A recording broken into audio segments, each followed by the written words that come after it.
আসসালামু আলাইকুম রহমতুল্লাহ। Welcome to Molla news TV. Molla news টিভির পক্ষ থেকে আরেকটি মহা গুরুত্বপূর্ণ আপডেট নিউজ নিয়ে আপনাদের মাঝে উপস্থিত হয়েছি। এখনকার নিউজের বিষয়, আলোচিত ব্যাংকগুলোর ভবিষ্যৎ কী। প্রথম আলোর প্রতিবেদনটি খুব সুন্দর মনে হয়েছে আমার কাছে। প্রতিবেদনের উপরে একটি কার্টুন ছবি আঁকানো হয়েছে, সেখানে ডাক্তার দেখছেন এবং সেই ডাক্তার বলছেন ব্যাংকের পরিস্থিতি বেশি ভালো না। আমরা বিস্তারিত তথ্য আপনাদেরকে জানাবো। ধৈর্য সহকারে পুরো নিউজটি শুনলে বিস্তারিত বুঝতে পারবেন খুবই গুরুত্বপূর্ণ বিষয়গুলো। ব্যাংকিং খাত নিয়ে আলোচনা বা সমালোচনা বিগত আওয়ামী লীগ সরকার পতনের আগ থেকেই চলে আসছিল, তবে তা চলছিল অনেকটা সীমিত পরিসরে এবং কিছুটা খণ্ডিত বা অনুমান ভিত্তির তথ্যের উপর ভিত্তি করে। বিশেষ করে একটি আলোচিত ব্যবসায়ী গ্রুপের নিয়ন্ত্রণে থাকা কয়েকটি ব্যাংকের অবস্থা বা ভবিষ্যৎ অবস্থা কী হতে পারে তা নিয়ে অনেকেই অল্প বিস্তর বলার চেষ্টা করেছিলেন। আওয়ামী লীগ সরকারের পতনের পর বাংলাদেশ ব্যাংকের সাবেক গভর্নর আত্মগোপনে থেকে পদত্যাগ করেন এবং নতুন গভর্নর দায়িত্ব নিয়েছেন। এখন ওই ব্যাংকগুলোর প্রকৃত অবস্থা প্রকাশ হতে শুরু হয়েছে এবং শীঘ্রই কার্যকরী নিরীক্ষা সম্পন্ন হলে আসল অবস্থা জানা যাবে। ইতিমধ্যে বাংলাদেশ ব্যাংক অনেকগুলো ব্যাংকের পর্ষদ ভেঙে নতুন পর্ষদ গঠন করেছেন ব্যাংকগুলোকে রক্ষা করার জন্য। কিন্তু প্রশ্ন হচ্ছে, নতুন পর্ষদ কি এই সব রুগ্ন ব্যাংকগুলোকে সুস্থ করতে পারবে? কি হতে পারে এই ব্যাংকগুলোর ভবিষ্যৎ?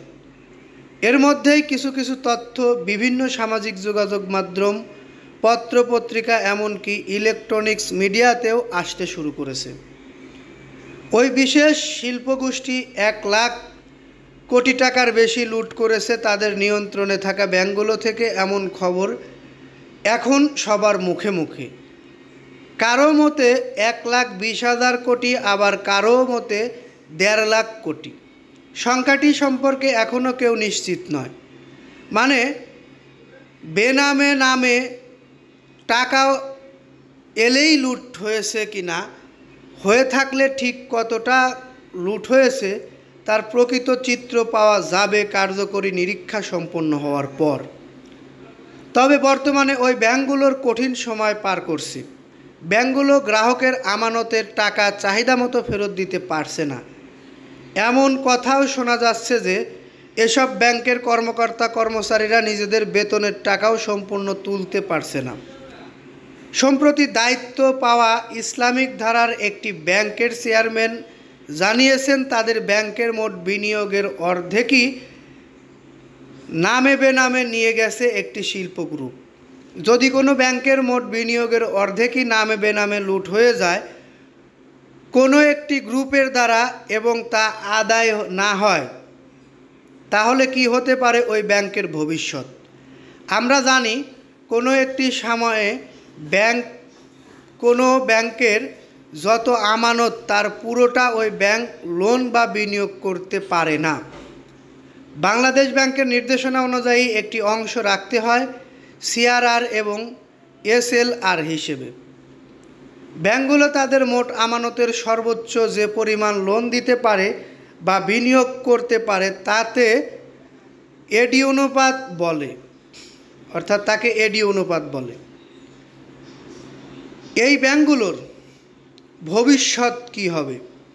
উপরের আলোচনা থেকে কিছুটা ধারণা করা গেলেও নিশ্চিত করে বলা যাচ্ছে না।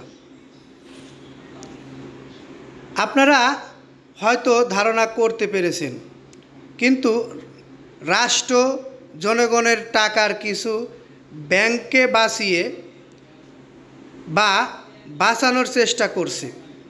আপনারা আরেকটু ভালো করে বুঝুন, রাষ্ট্র জনগণের টাকা কিছু, পুরোটা না, জনগণের টাকার কিছু ব্যাংককে বাঁচিয়ে বা বাঁচানোর চেষ্টা করছে। তাই আমরা এখনোই আগাগোড়া বলতে পারি না যে এই ব্যাংকগুলো খারাপ অবস্থায় চলে যাবে, কারণ রাষ্ট্র যেহেতু ব্যাংকগুলোকে মেরামতের চেষ্টা করছে, কতটা পারবে আমরা সেটির অপেক্ষায় থাকব। পরবর্তীতে আমরা এই ব্যাংকগুলোর বিস্তারিত পেলে আপনাদের মাঝে আরেকটি ভিডিওতে বিস্তারিত তুলে ধরার চেষ্টা করব। আশা করি আপনারা যারা বুদ্ধিমান তারা বুঝতে পেরেছেন আসলে ব্যাংকগুলোর বর্তমান অবস্থা কী। এগুলো ভেঙে বলার কিছুই নেই। এতক্ষণ যারা আমাদের নিউজটি দেখলেন তারা আমাদের নিউজটিতে একটি লাইক দিবেন, কারণ আপনাদের একটি লাইক আমরা পরবর্তী ভিডিও বানাতে আগ্রহী হই। পরবর্তী আপডেট নিউজগুলো পেতে অবশ্যই চ্যানেলটি সাবস্ক্রাইব করে বেল বাটন অন করে রাখবেন। এই বলে এখান থেকে বিদায় নিচ্ছি। আসসালামু আলাইকুম রহমতুল্লাহ।